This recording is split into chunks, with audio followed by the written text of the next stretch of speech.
All right, let's watch the opening cutscene. Unfortunately, there's no music in these cutscenes, and they're really slow paced. They're cool other than that, but they take like this one's like 5 minutes, and the mid game scene is like 3 or 4 minutes, I think. And you can see the pace the dialogue is moving at.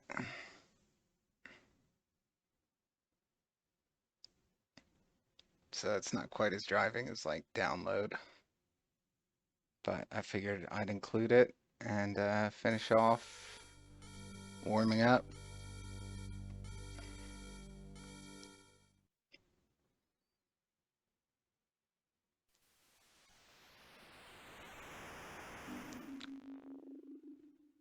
So this is Aleste 2 for MSX. It is the second developed and released Aleste game.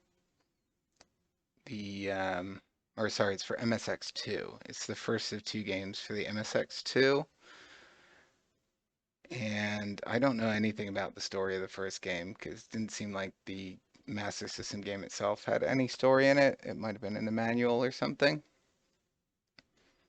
So I don't know exactly how this is a follow-up, but it makes sense as its own standalone story.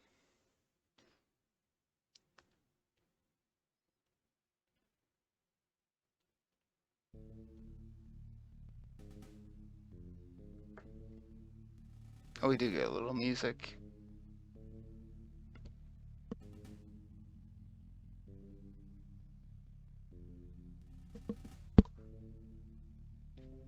So I did a one credit clear this off the air, and I wanted to do another run, partly just because I've been enjoying it.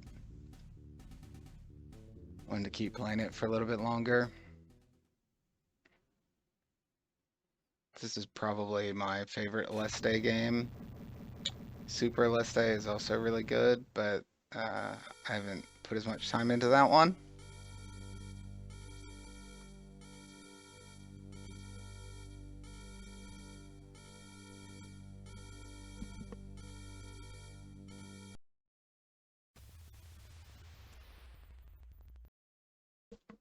Roasted.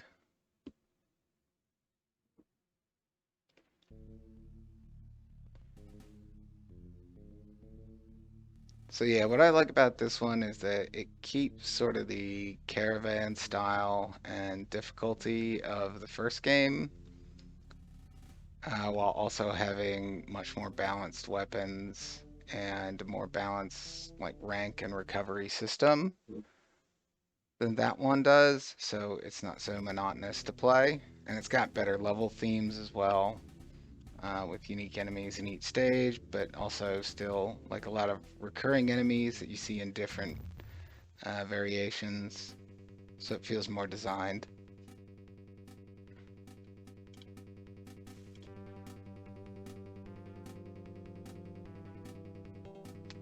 We got the great Aleste theme here.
So if the cutscene was a bit sleepy,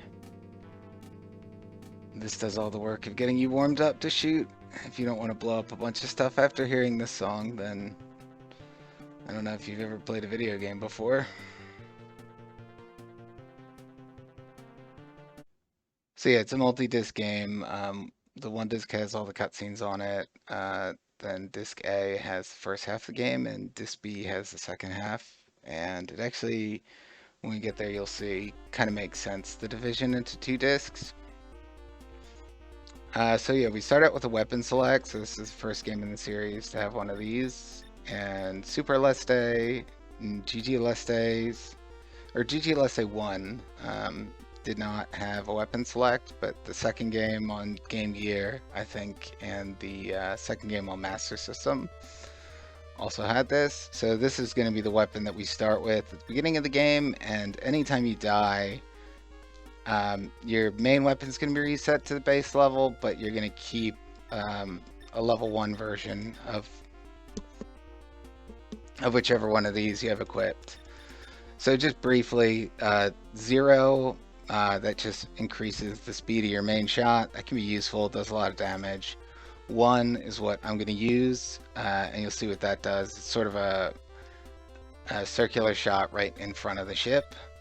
2 is like a really slow, penetrating, heavy shot. 3 is your semi-penetrating laser, and it's also got some side shots. It's kind of balanced, but I think overall, like, it's average in every situation, but it doesn't really excel for anything.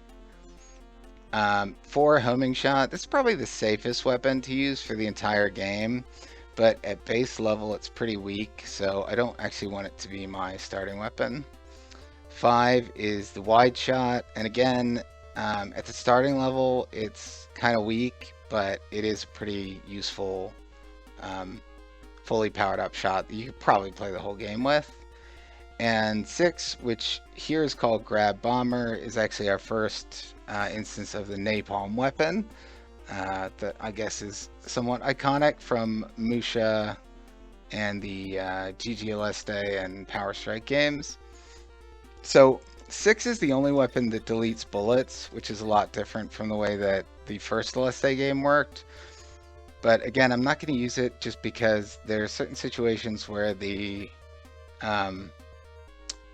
where recovery is kind of hard when you're using 6. So I'm going to start with 1.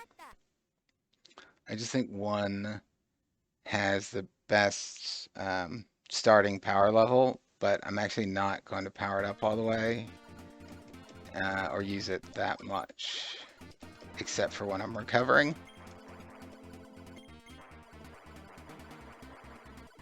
So we've got P chips that power up your main shot, as is standard in all compile games, not just the Aleste series, or all of them that I can think of. And then the numerical power-ups are for your special weapon. And there is speed control in this one. You have to pause, like in Musha, to set your speed. I think speeds, the default is 6. I think 5, 6, and 7 are pretty much all I've ever used. 8 is okay, but it's kind of fast and unwieldy.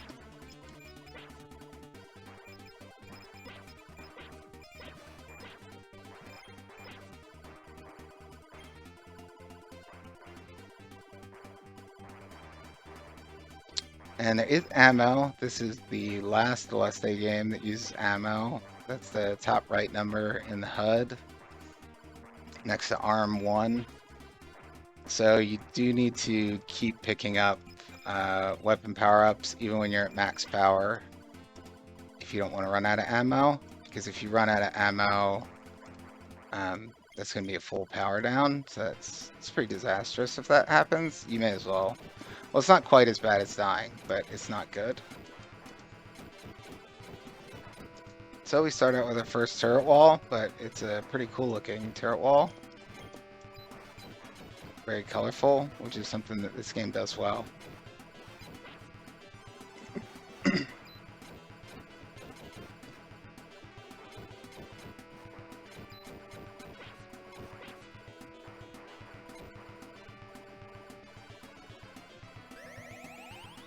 Alright, so what I'm going to do here actually is I'm just going to, I guess you could call this milking the boss for a bit. I'm just gonna leave it alive, and you can see the timer in the top right telling me when the boss times out. And that doesn't kill you or anything. If the timer runs out, the game moves on. But I want to switch to weapon type 4 here, and the power-up cycle just continues throughout the game on a timer. So if you want, you can wait out a boss like this until you get the power-up you want.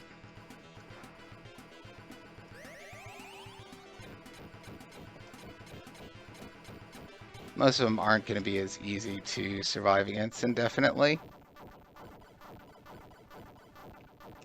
Hey, Golden Jogador, how's it going? Avoiding sleepiness from work. I don't know if Aleste is the best series to keep you awake, but actually I gotta be honest, I was up till like 3 a.m. last night, doing more runs of this game, just enjoying it basically. It's a really the difficulty and pace of this game really suits me well.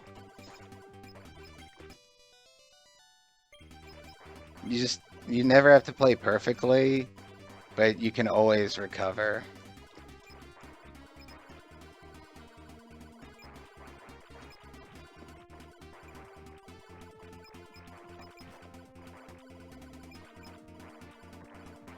So I think I'm playing on stick right now, but I think this game plays just fine on gamepad, as you'd kind of expect from any console game. Oh, what was that? What am I thinking? I didn't want to pick up that one.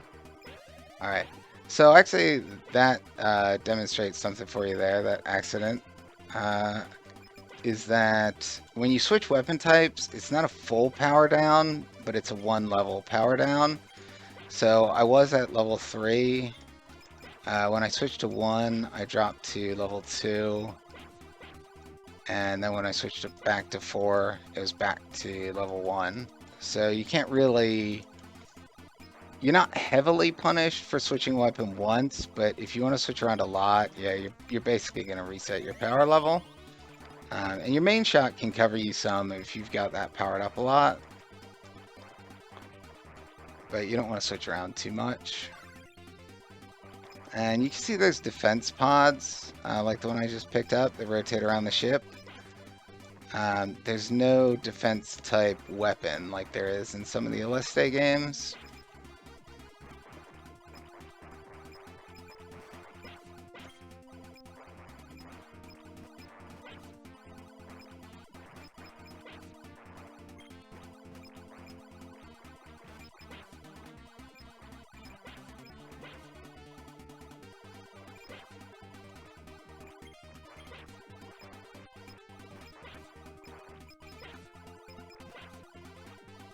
So the homing shot, a weaker power level, you don't get a lot of simultaneous shots, but it's still better than the homing shot in the first Aleste, which is kind of useless.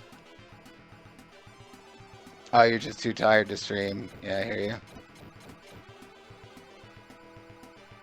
Alright, I'm not going to pick up the one this time. I was in 1 mode for some reason. So I could have milked that guy a little bit longer to try to get another 4. But I don't want to take another risk right now since I've already made a small mistake.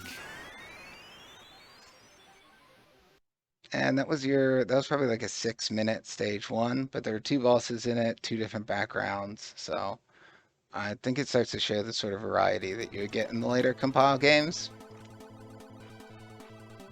Interestingly, this game came out the same year as Blazing Lasers, or Gunhead, and I think that this one shows a lot more polish and a lot more of the direction they were going in with their shooters. Alright, so we've got some pretty dangerous enemies that are going to attack from the side here, which is why I wanted to have homing at a slightly higher level. But I should be able to power it up a little bit more pretty quickly.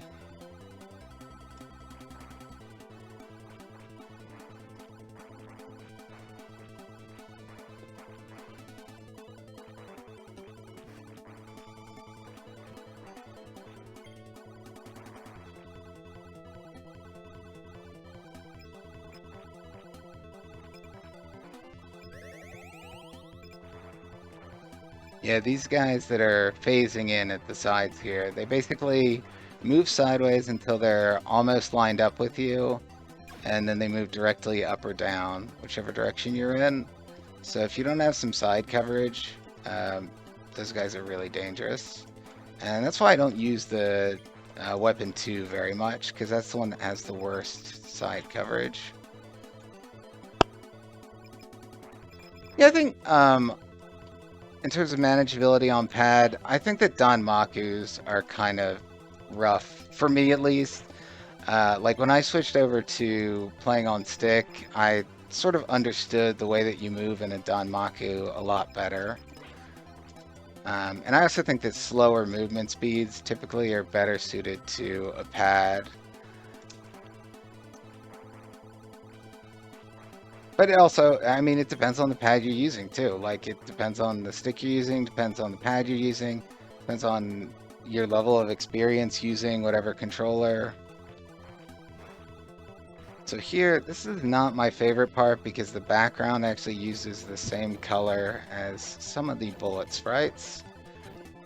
So these blue and white bullets blend in, and it's actually partially the same color as the ship too. But as you can see from the timer in the top right, this is actually the first mid-boss of this stage, or the mid-boss of this stage.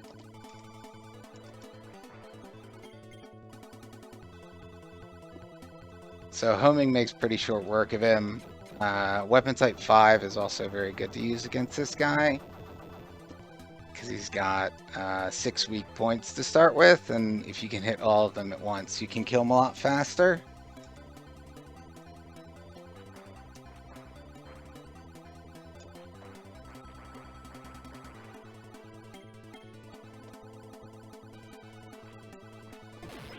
Ah, yeah, see, I should have just stayed away from that guy.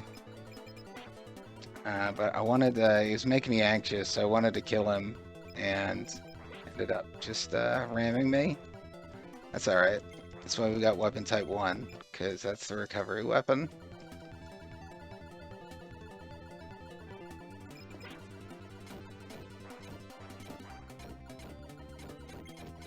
This mid-boss has some sort of annoying bullets, because they move at like the same speed as the scrolling, and they're multicolored, so they blend into the background well. So he can be a little bit of a pain.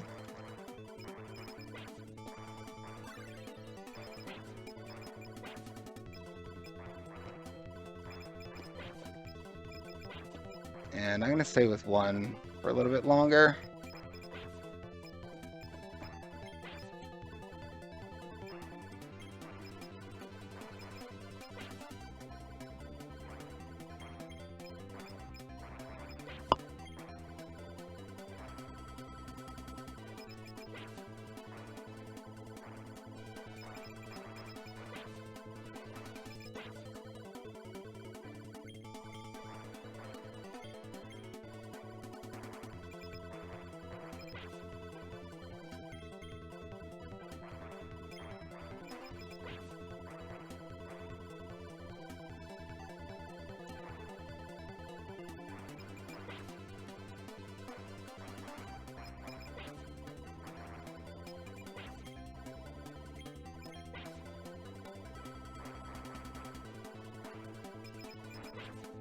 I will catch up with the chat in a moment.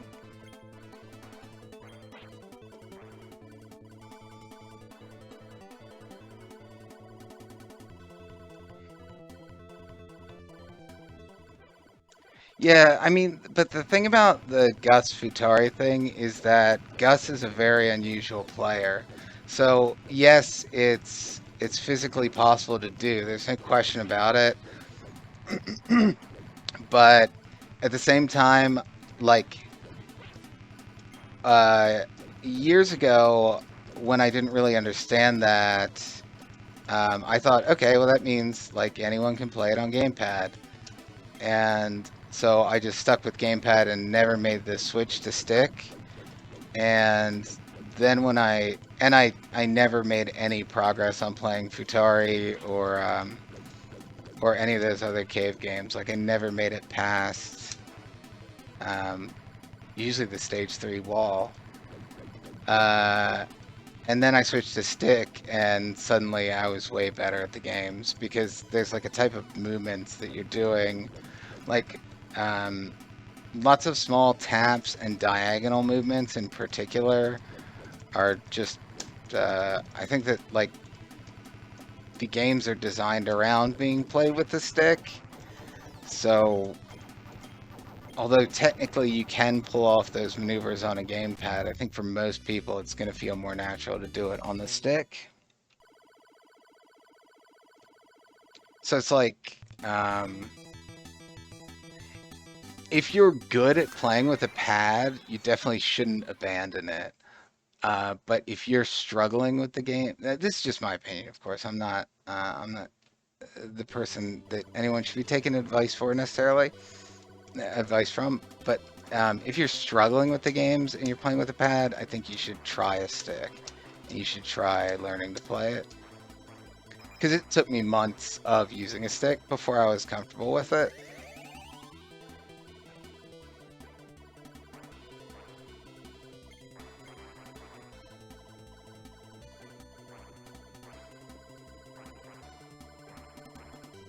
It's like how some high-level athletes, have some weird, I can't think of a good example off the top of my head, but have some weird quirk about their playing style or how they like to throw the ball or whatever like that. And that doesn't mean that every person learning to play baseball should do it that way.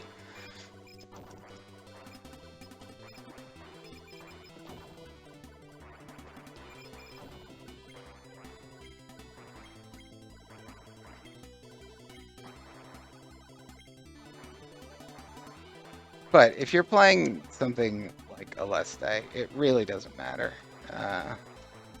And like I said, I play with both. I switch back and forth because sometimes it's just more convenient. Oh no, I missed the smiley. Alright, that character that just passed off the screen, probably almost unnoticeably, would have been a full power-up, basically. I foolishly killed him way too close to, or killed the enemy carrier way too close to the back of the screen. And yeah, so I play this at speed 7 if I'm on stick, but then I use speed 5 if I'm on pad. And either one pretty much works fine.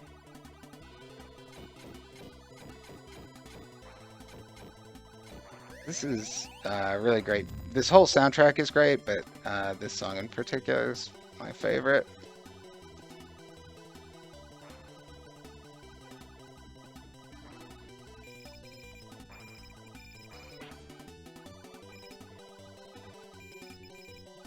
Alright, so here's where weapon type 1 is not optimal. And if we can switch to 6, that's exactly what we're gonna do. So these plant masses, or whatever they are, they shoot these spirals of bullets that will eventually cover the screen.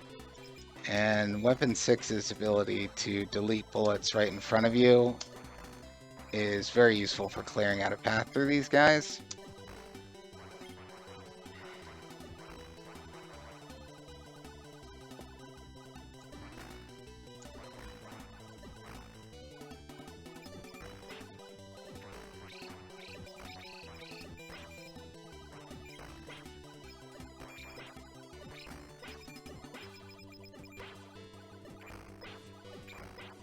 I meant to point out the like naval fleet that we passed over in the background. There are a bunch of ships. Hopefully anyone watching noticed, because there's gonna be something cool later on that references that. The backgrounds here are all really good. They do a really good job of conveying the story of the game. The Earth being invaded by these plant-based aliens.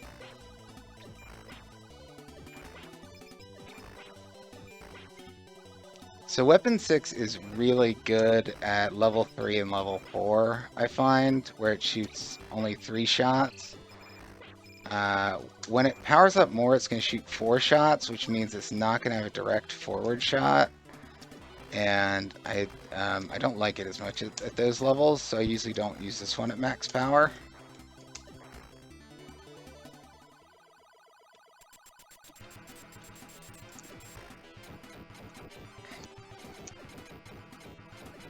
Crimson Clover and Zero Ranger have support for analog controls. Does that mean that they have variable movement speed based on... Oh, I ran out of ammo. They have variable movement speed? That's pretty interesting.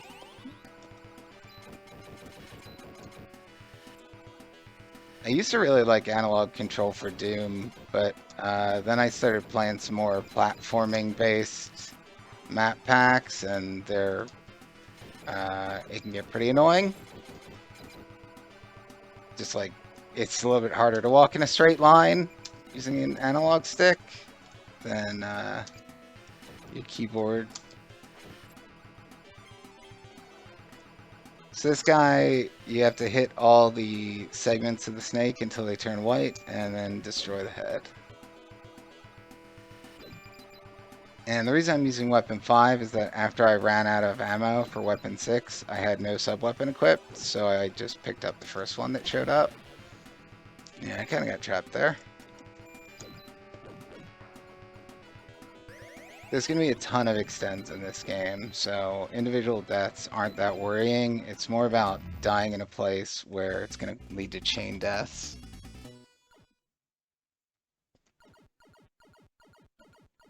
You wish you were like me. Why? That you could just drone on while you're playing the game. Oh, the grab system while playing. Yeah, well, that's what I'm trying to... I'm trying to pick a level of game that I can explain and play at the same time.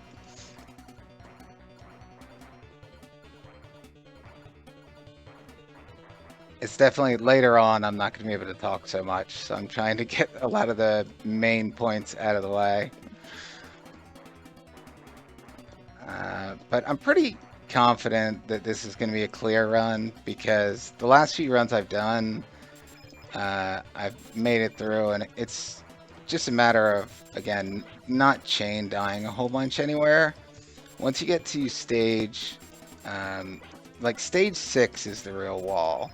Stage 7, if you get there, you're going to get so many extends that you only need to stay alive for like 30 seconds or not even, and you'll have another extend to make up for it. I don't know what's going on there, but it gets crazy. So we're just going to keep with weapon 1.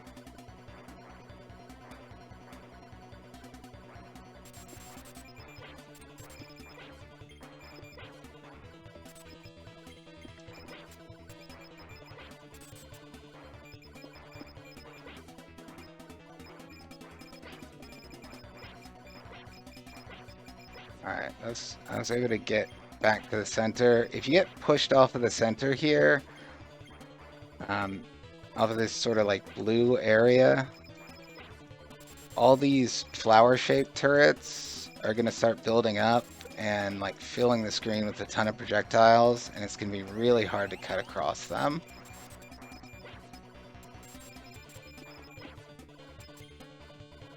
And these rockets, yeah, see, I'm not going to be able to get back in the center for a while now. And it's probably about time to switch weapons. I don't super like weapon 1 at this power level. So let's see what we got available. There's a well-timed screen clear.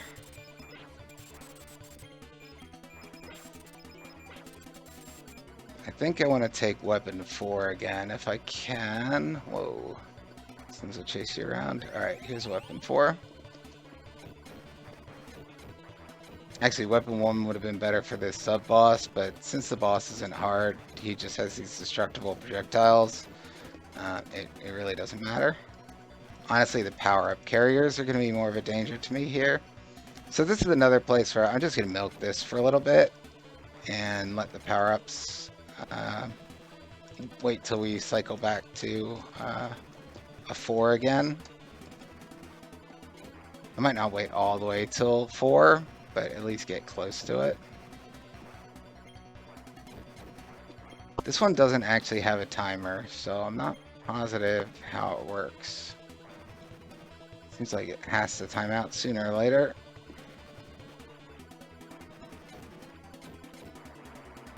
Alright.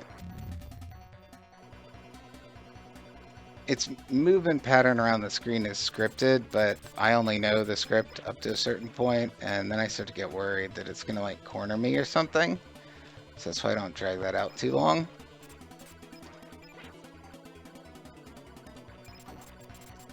Hey, one more quarter, how's it going? Good day to you too.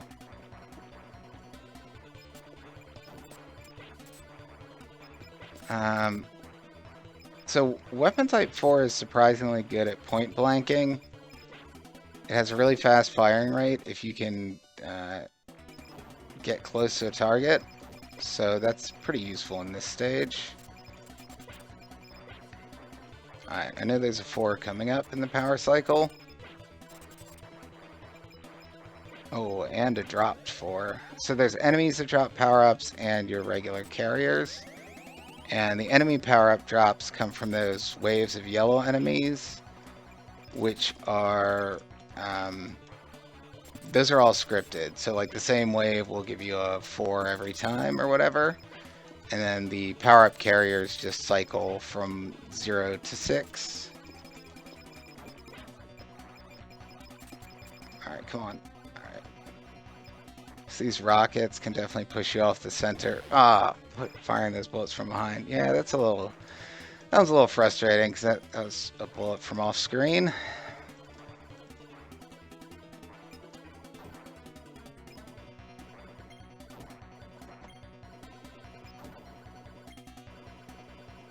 And this, by the way, like, it's got the look and feel of a final stage, sort of. Or at least the look. And I think it works kind of as the climax to disc 1 of the game. Oh, come on, respawn me. Alright, yeah, so it's a really long respawn timer, so you tend to miss power-ups that are already on screen. If you die trying to get one or something, which is basically what I did there. Again though, weapon type 1 is fine.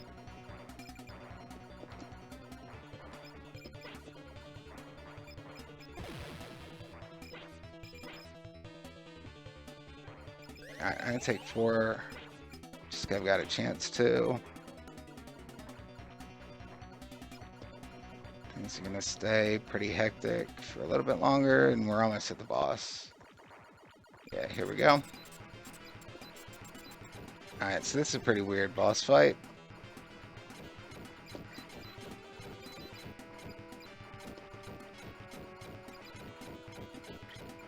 You might think that you can't touch these wires or lasers or beams or whatever they are, but you actually are only hurt by the tip, that like glowing lead at the end of it. It's the only part that actually damages you. And the patterns they make are really weird, but they are scripted. So I've got a sense of where I'm safe from them. Alright, so here's the final phase of the boss. And he's firing 3 types of bullets here. The peppermint ones are like gravity bullets. They fall towards the bottom of the screen. The orange ones have more like a sideways gravity. And the other color were just straight shots.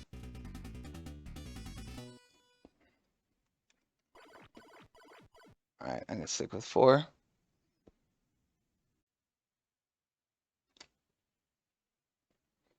Yeah, the homing shot. Yeah, this game definitely has a strong feel of Recca, and we talked about this with the other Aleste games as well, and Compile being like a similar style of game. But this one in particular, like when I mentioned Recca being a game I like a lot, and go back to a lot, like this is a full length, like hour-long Recca, in my opinion. Like it's definitely not quite as crazy as Recca. Um, but in terms of like the constant onslaught, but also having really powerful weapons, and also being very recoverable, which Recca is.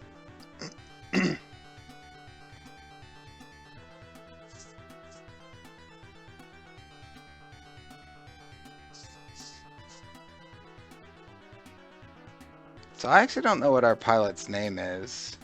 I don't know if she's the same character as the first game.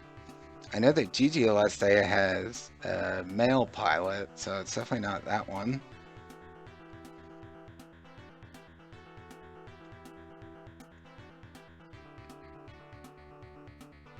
Well, Recca's 91 and this is 89, so I think Recca definitely does foreshadow some things, though.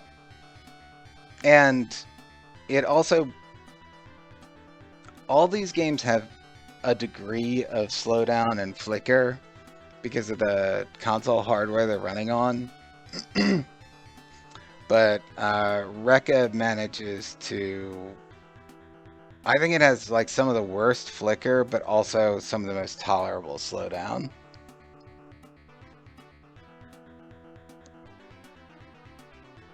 Yeah, it's hard to say. So the thing about Yagawa and Recca, this cutscene is really long and slow, so I have a minute to talk about this to give my soapbox on Yagawa, Recca, etc. Is that Recca is more or less a game in the style of the time. Like, it's not the arcade style of the time, and it's not like a Gradius game or like Darius, like people think of maybe as uh, an early 90s game. But it's similar to these compile games, it's similar to the Soldier series, and it was made by Naxitsoft, who worked with Compile, I believe, and was like directly competing with something like with games like Superstar Soldier.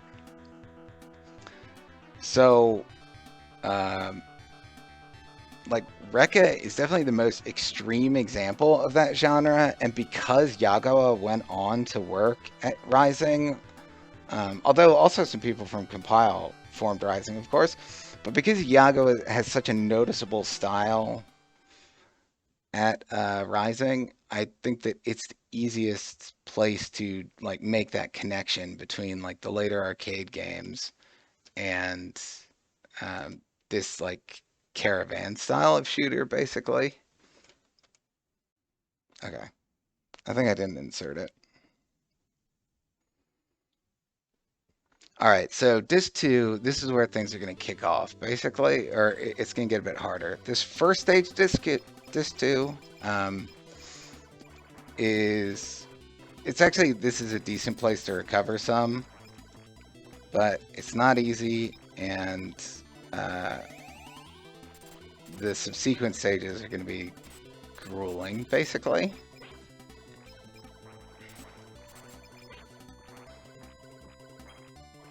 So every power up is going to be hard fought. And what I really like here, like you might notice immediately, this is a repeated music theme from stage 3, the ocean stage before. But what I really like is that, like, we're literally revisiting the ocean from before. Like, we've come back to Earth, 3 months have passed, as was said in the cutscene. Like, the aliens have taken over Earth, basically, and we see, like, the transformation. And I mentioned the ships before. You can see in the background there's like these sunken ships that have been overtaken by this weird greenery. It's like a total swamp now.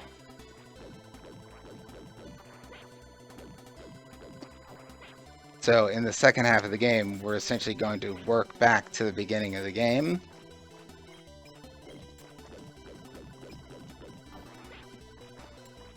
Alright, micro dodging.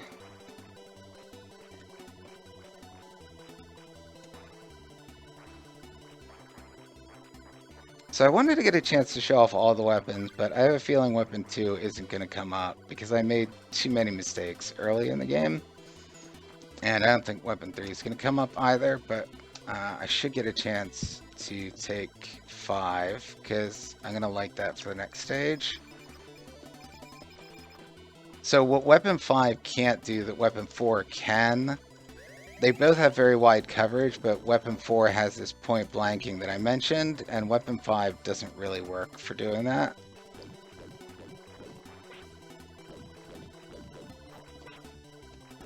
So yeah, that's why I'm not going to take that now. And once I get weapon 4 powered up all the way, then I might consider taking something else.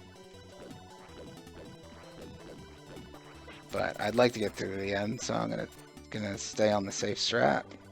Alright, well, here comes weapon 2.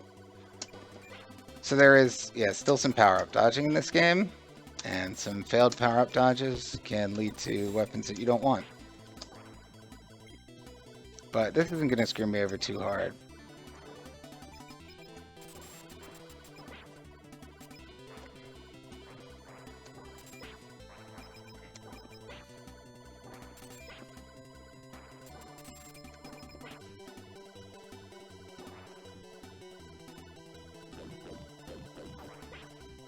Normally I don't like when music themes are repeated in a game, but I can't get enough of this one.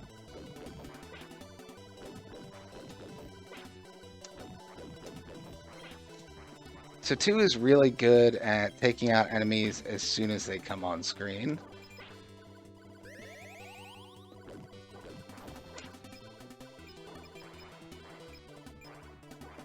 So if you really have the positions memorized and everything, I guess theoretically 2 could be a really good weapon.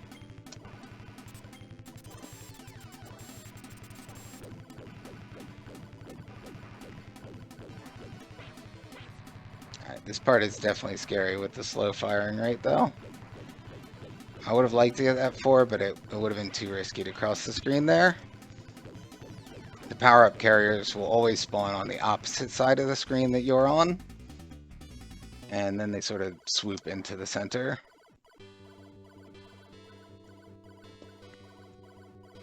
Alright, so there's going to be a 6 coming up, and I'm going to take that. I want to get off 2, because things are going to start heating up now.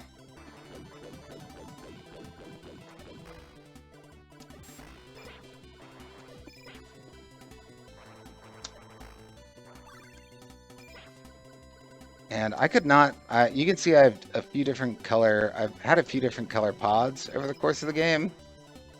I've got yellow and black now, and there were red and blue earlier. I could not tell you what the difference between them is.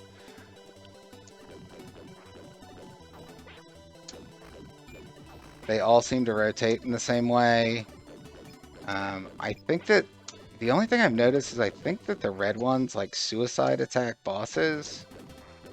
And the other ones might not do that, but I'm not positive I would have noticed. So yeah, 6 is really going to help tamp down these bullet spreads.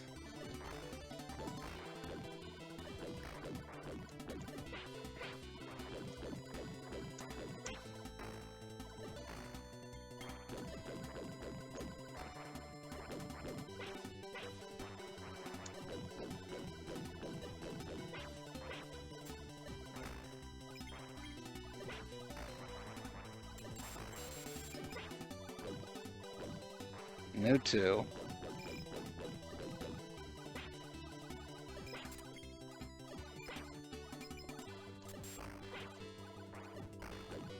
And we're not going to switch back to 4 now either, unless we get forced into it.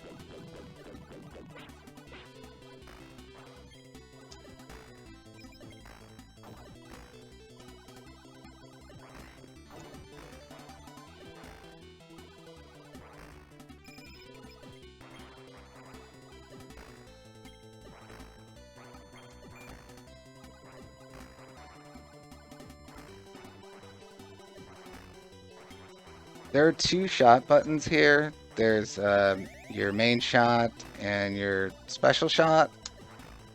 And you can also, there's also a button that fires both at once. I usually use the two buttons separately, especially when I'm using like weapon type 6, so that I can aim, because there's a pretty big shot gap with this weapon.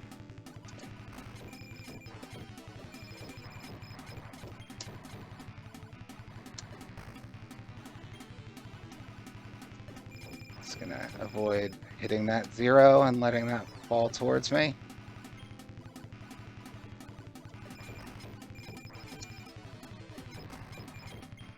This is probably the easiest boss in the game. I gotta stop saying that. I'm gonna die now. I told myself not to say that anymore during runs. But this guy, you can kind of just turtle up here at the bottom of the screen. Even if you don't have weapon 6 to delete his bullets, he only shoots these fairly slow 3-bullet spreads.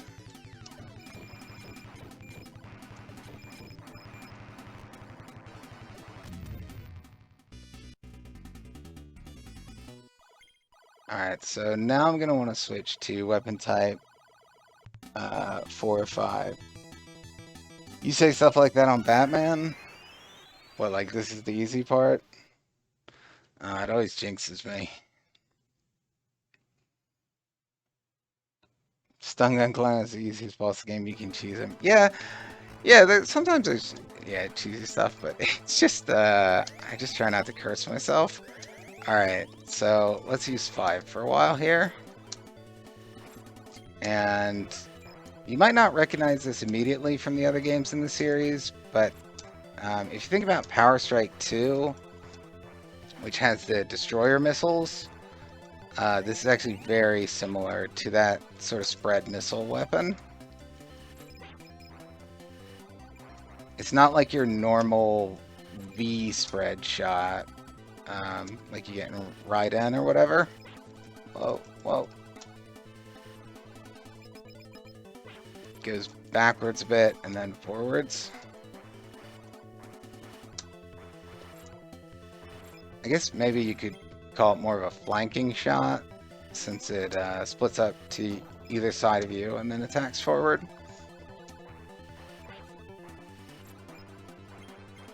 So as I said, this is like the wall of the game, basically. This is the part where the run could end for sure. And part of that is just the number of bullets and the type of some of the bullets. There's going to be a lot of flicker, a lot of slowdown, and it's just hard to see everything that's going on.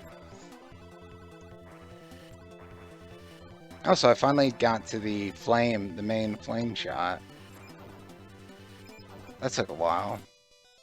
So yeah, it takes like dozens and dozens of power-up chips to get to the main firepower, or to full firepower, and I'm actually still not at full firepower. The shot's going to continue getting wider. And it will even gain penetrating properties. I'm not sure exactly when it gets that. It might have it. No, it doesn't have it yet. But yeah, these flashing bullets combined with the flicker are something I find very hard to keep track of. And I was actually messing with different emulator filters to see if something would make it easier to see. And I ended up giving up on that. It's just something you have to deal with. But yeah, here's the city that we played in stage 2. All the highways are crushed and it's sort of like sunken into the ground, I guess. So now that I'm at full power, the only thing I need to worry about is not running out of ammo.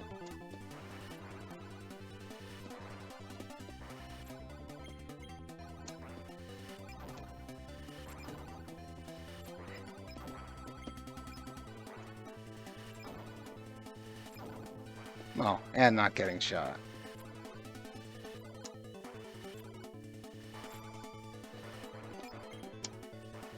You don't have any type of shield or HP here.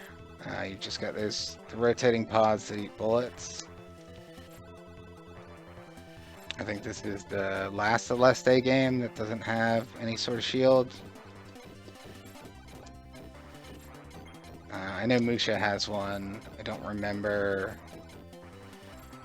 specifically whether GG Aleste does. Alright, we've got a new mid-boss here. This guy just shoots these kind of diagonal wave projectiles. Or pendulum projectiles. They move a little bit weirdly. And he can sort of pinch you at the side of the screen. But since nothing's aimed, he's fairly straightforward to play. Oh, almost ran out of space there. Weapon type 5 isn't the best for him, but it is okay. Because you can still hit him from the side, and he did a suicide missile attack there. Which is something that not all the mini-bosses do in this game, but that was definitely a big thing to deal with in the first Aleste. And there's a delta formation there of like gray colored ships. That's another special type of power-up carrier wave. Those ones always drop a defense pod or a screen clearing bomb, like the one right there just gave me. And it's obviously an instant use screen clear. It's not something that you stock. Alright, we got 3 pods.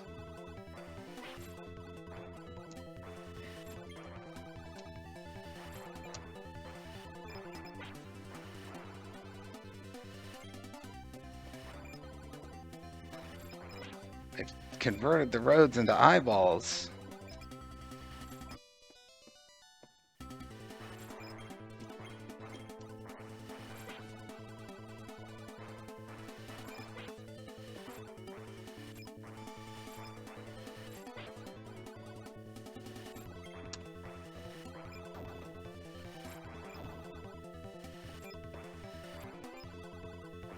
The movement pattern of the pods now is actually, now that I've got 3 of them, is kind of weird. I don't think I've ever seen this before, because I don't think I've ever stayed alive long enough to have 3.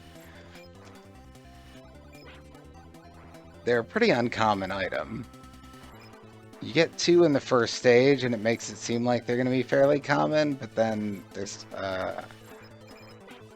long periods where you don't see them. Okay, so I swapped one there. I'm learning new stuff as I play.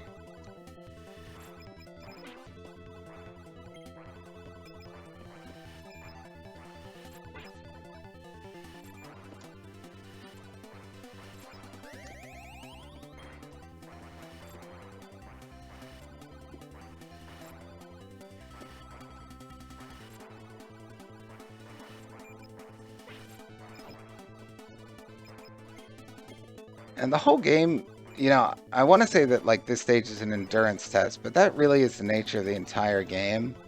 This is a game about like increasing density of similar type patterns and just like a different variation on that for each stage. So it's sort of like if you took a caravan, like a 5-minute caravan, and you did eight different variations of that, that would make this campaign.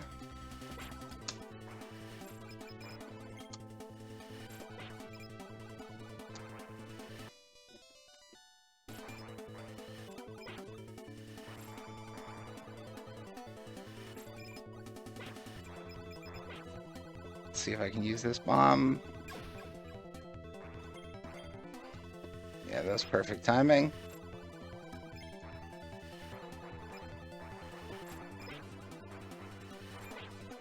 Alright, I think we're almost there. We'll get to see one of the coolest bosses in the game.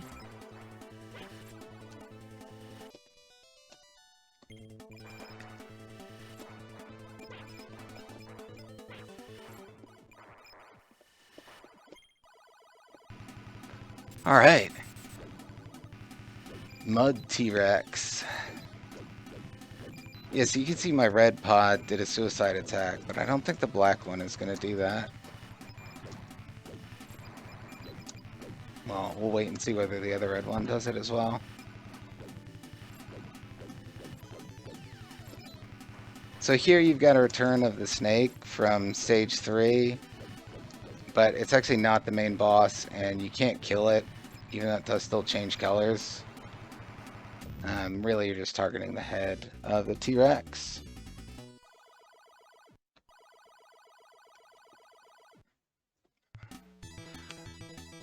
Well, even if I don't make it to the end, that was the best run of stage 6 I've ever had.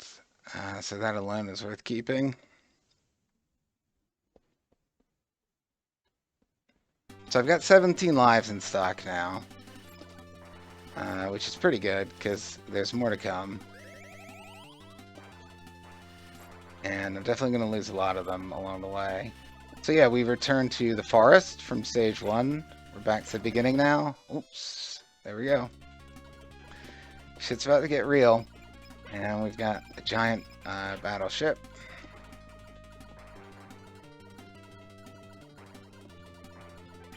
Classic compiled trope. And we've got these awful right angle lasers. Some might call Taito lasers or Darius lasers because they turn, as they pass you, they essentially turn to face you and then shoot towards you.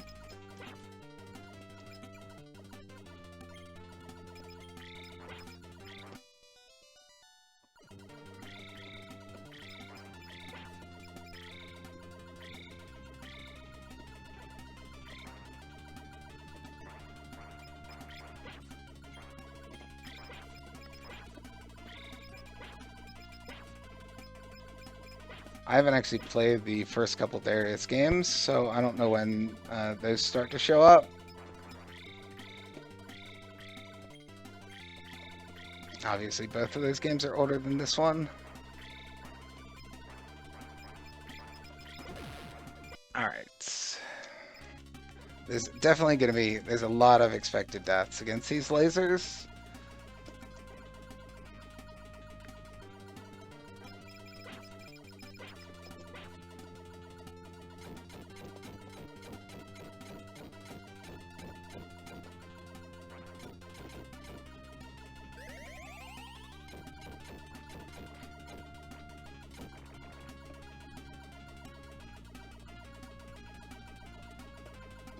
Whoa, I lost myself in the background for a minute there. Alright, let's see if we can milk this guy for a little bit and wait for some more power-ups.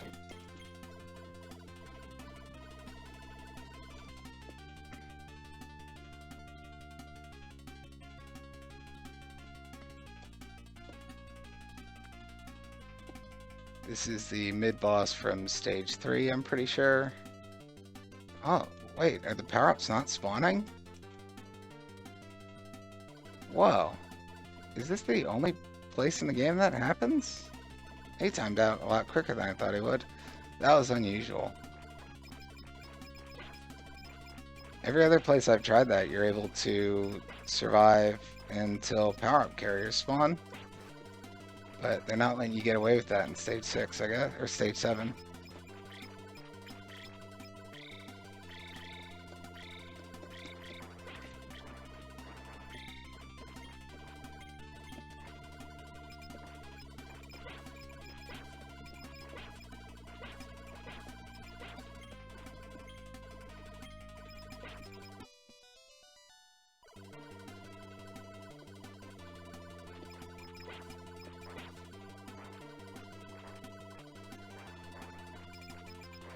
It's debatable whether 5 or 6 would be a good pickup now. I don't think either one of them would hurt me, but I'm just gonna stick with 4 since it's what I've already got.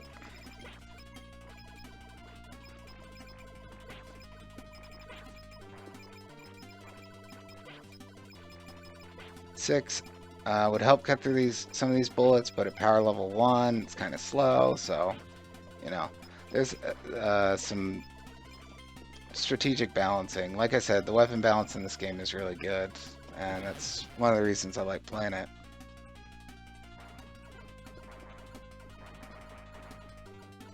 Alright, come on, give me that one, but not the other stuff.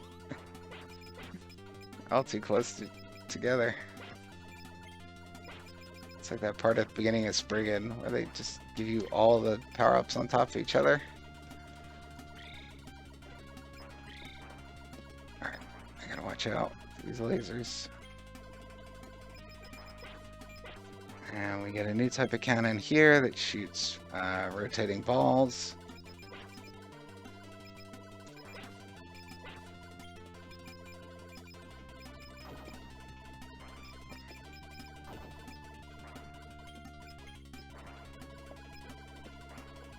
So you do have brief invulnerability when you pick up an item, but I find it to be very brief and not all that useful in this game. Versus like in Power Strike 2, I was able to make pretty good use of it.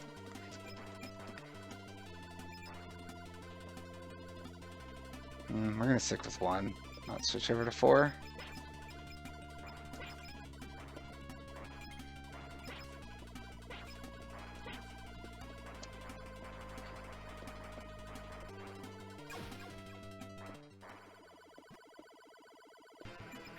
Alright, here we have the turret wall to end all turret walls.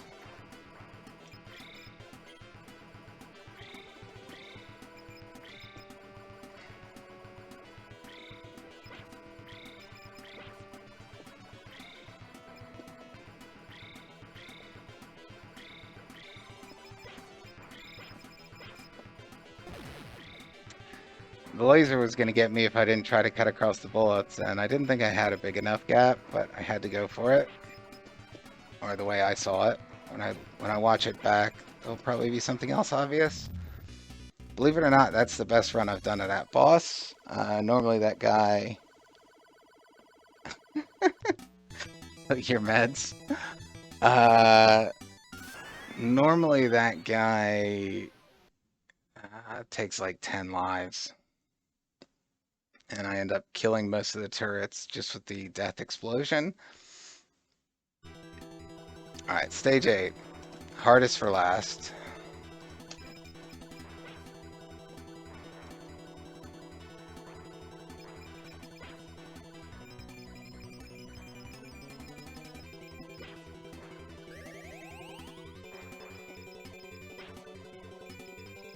So this is where it makes all the difference.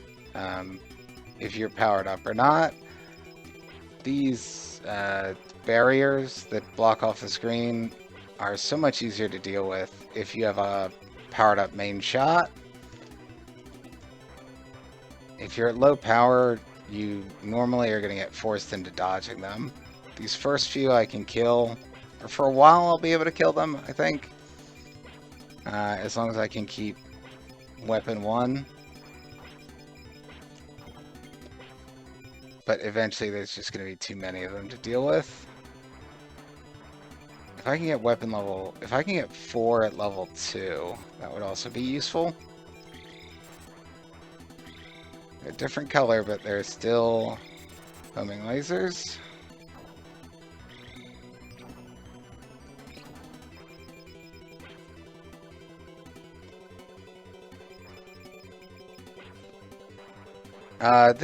Hey, sorry, I can't look directly at the chat right now, but this is Aleste 2 for the MSX from 1989.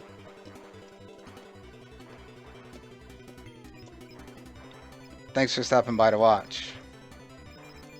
This is the final stage. And we've got 21 lives to spare, so I'm feeling pretty good about this one, but trust me, they go fast when they start going. And it's a long stage.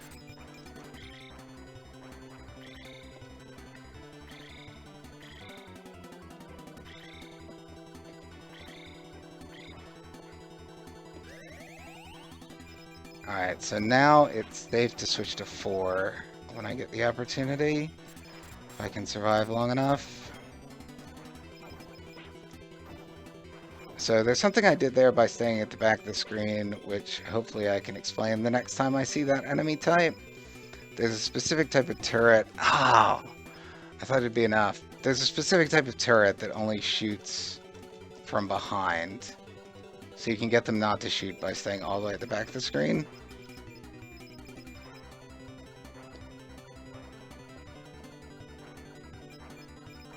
Alright, since we're at level 1, may as well switch to 4.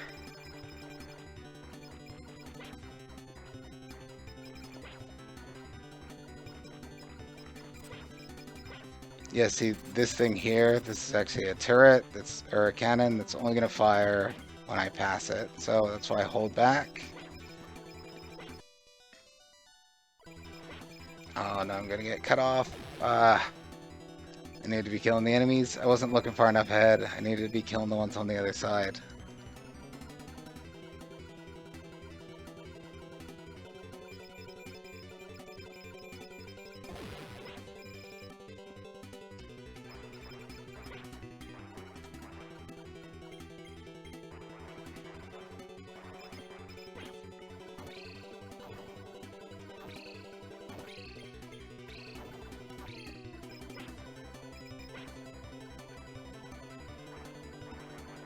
Don't want the 0. Yeah, I just want to, just a couple of those P's. So once again, just a doubled up boss from earlier. This is the stage 1 boss times 2.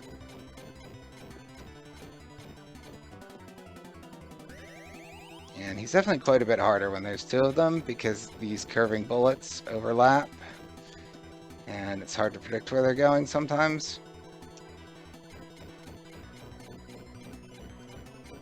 Curving bullets already are a pretty high difficulty thing and not the type of thing you see a lot in games of this age.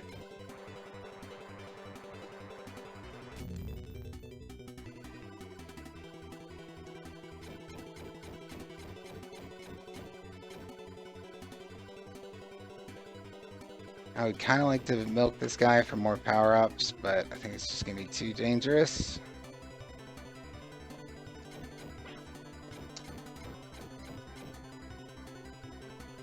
Actually, there's only 20 seconds left anyway, so probably wouldn't have been that useful.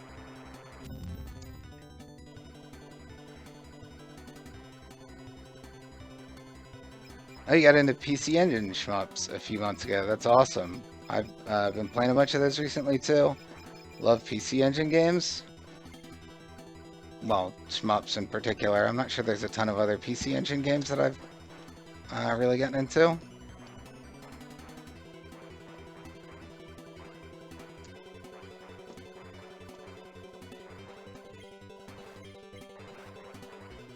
Yeah, this is the first shmup I've played seriously on the MSX, but the Gradius games, which are actually the Nemesis series, is supposed to be pretty good.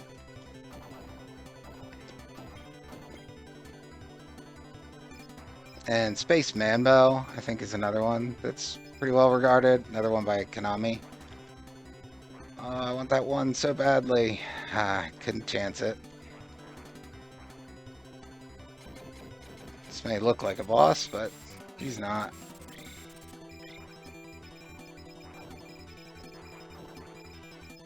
Alright, once again, there were those attack from behind cannons. That's why I was staying back.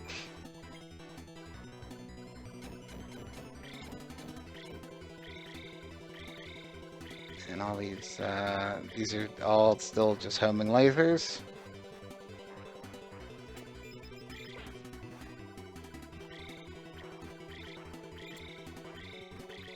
Oh boy. Oh boy.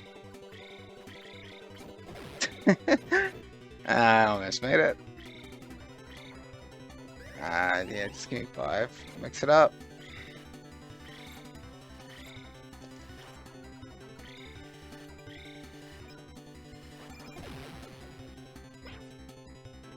This guy's a bomb. This game is really good. As I said, I really haven't played any other MSX shmups, but this is probably my favorite game in the Aleste series. Which I just played through for the first time. and one of my favorite compile games for sure. Oh, give me this. No, it doesn't clear the barriers. I think maybe it damaged the barrier though, because that one seemed like it died pretty fast. So these are backfire turrets.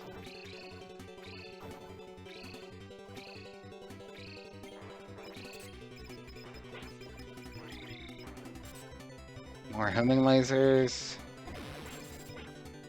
So yeah, anything that is like tough to deal with, any hard enemy that you see in this game, you're gonna see it 10 more times. You can't just, it's not good enough to just get through it once.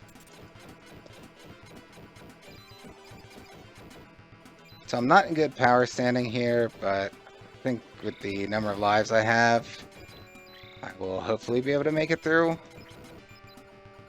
This is the final boss.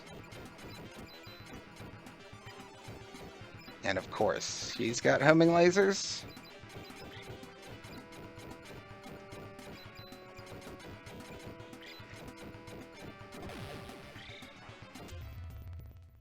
Oh, his first phase died while I was dying. This is a pretty awesome transformation.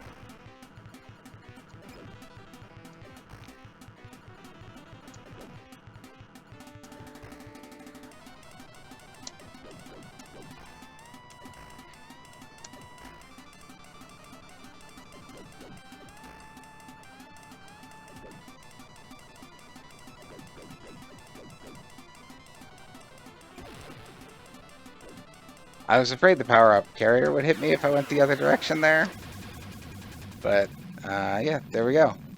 That's the end of the game.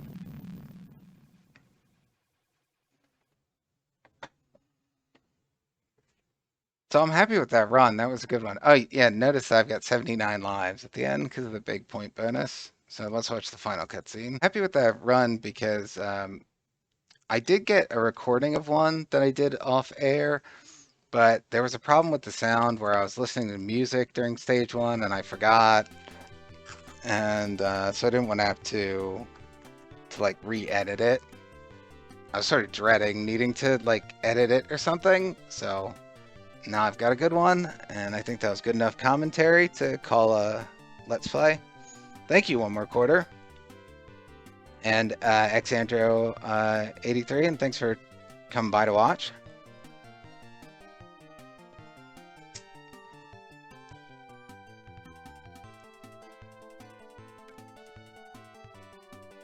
Thanks, Yogador. I always want to say going Yogador because I took German in school, and all the J's are Y's.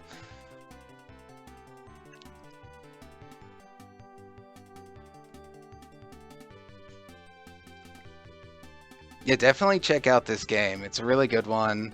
MSX emulation can be a little bit of a headache.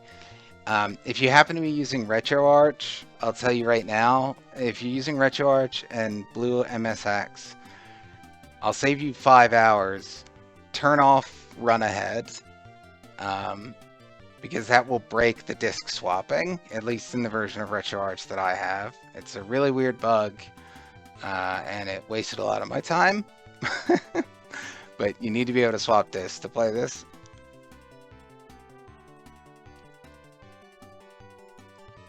I think it's only a shame that this isn't on the Aleste collection, because it's definitely one of the, as I said, it's my favorite Aleste game. I think pretty much anyone that enjoys the series would definitely enjoy this game.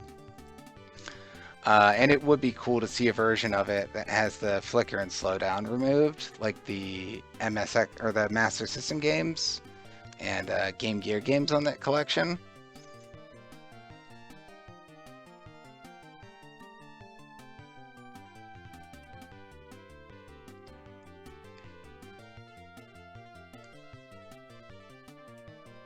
Oh, I forgot to mention this game was never released in English or outside of Japan, so this is a wrong translation.